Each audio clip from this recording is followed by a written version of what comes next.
Bentar deh, itu tangan kamu luka ya? Ya nih, kemarin waktu ngiris bawang, pisaunya kena tangan. Serius? Coba lihat. Kayaknya kayak gitu perih gak sih? Sorry sih.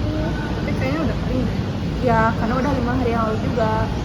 Keren juga bisa langsung tutup itu, kayak magic. Bentar deh, ini seru sih. Aku pernah baca soal gimana tubuh kita memulih luka.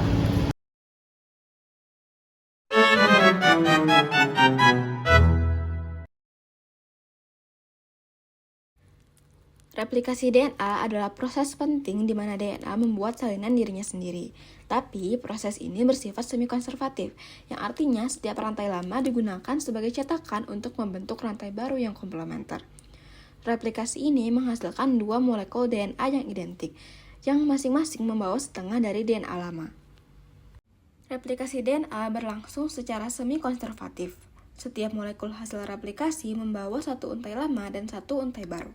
Mekanisme ini menjaga agar informasi genetik diduplikasi dengan akurat, sehingga informasi genetik bisa diteruskan dengan tepat ke generasi berikutnya. Tujuan utama replikasi DNA adalah meneruskan informasi genetik ke generasi sel berikutnya.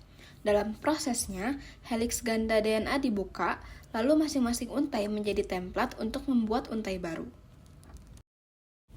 Prinsip replikasi DNA adalah bahwa heliks ganda dipisahkan menjadi dua untai tunggal, yang setiap untai berfungsi sebagai template membentuk pasangan basa yang spesifik. DNA memiliki struktur heliks ganda yang terdiri atas dua rantai polinukleotida yang berorientasi antiparalel. Satu rantai berjalan dari arah 5 ke 3, sedangkan pasangannya berjalan dari arah 3 ke 5. Pada setiap untai, basa nitrogen berpasangan secara spesifik. Adenin berpasangan dengan timin, dan guanin berpasangan dengan sitosin melalui ikatan hidrogen. Dalam struktur ini, basa purin terdiri atas adenin dan guanin, sedangkan basa pirimidin terdiri atas timin dan sitosin. Kerangka gula deoksiribosa dan fosfat terletak di bagian luar heliks, sementara basa purin dan pirimidin tersusun di bagian dalam, membentuk anak tangga pada spiral DNA. Pada sel prokaryotik, replikasi DNA dimulai dari satu titik khusus yang disebut origin of replication. Dari titik ini, sintesis berjalan ke dua arah dengan kecepatan konstan sampai seluruh DNA terduplikasi. Hasilnya, terbentuk dua kromosom identik. Pada sel eukaryotik, replikasi dimulai di banyak titik yang disebut replikon. Pada setiap replikon, DNA dibuka oleh helikase, lalu replikasi bergerak ke dua arah. Saat replikon bertemu, seluruh molekul DNA pun tersalin sempurna.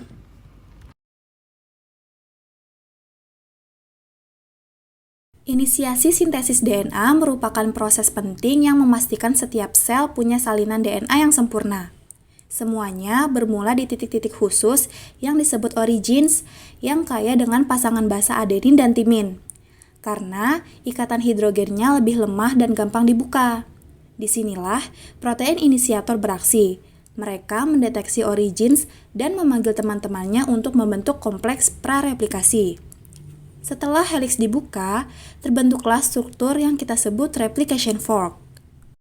Di titik ini, DNA helikase membuka dua cabang. Setiap cabang mempunyai untai DNA tunggal yang disebut ssDNA. Berfungsi sebagai template untuk membuat DNA baru. Template dengan arah 3' ke 5' digunakan untuk membentuk leading strand, yang disintesis searah dengan pergerakan replication fork. Sedangkan lagging strand untuk arah sebaliknya.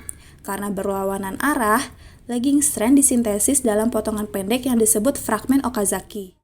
Cara kerjanya, primase membuat primer RNA pendek, lalu DNA polimerase memperpanjang primer menjadi fragmen Okazaki. Setelah itu RNA primer dihapus, sehingga DNA ligase menyambungkan semua fragmen menjadi satu untai DNA lengkap.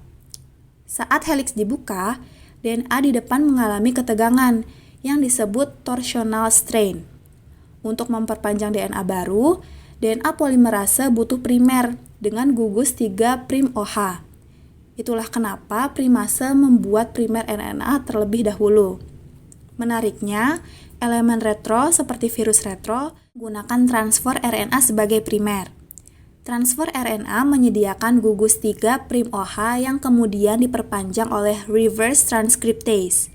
Gugus 3' OH disediakan oleh rantai samping dari protein terminal yang menempel pada genom, sehingga DNA polimerase dapat mensintesis leading strand.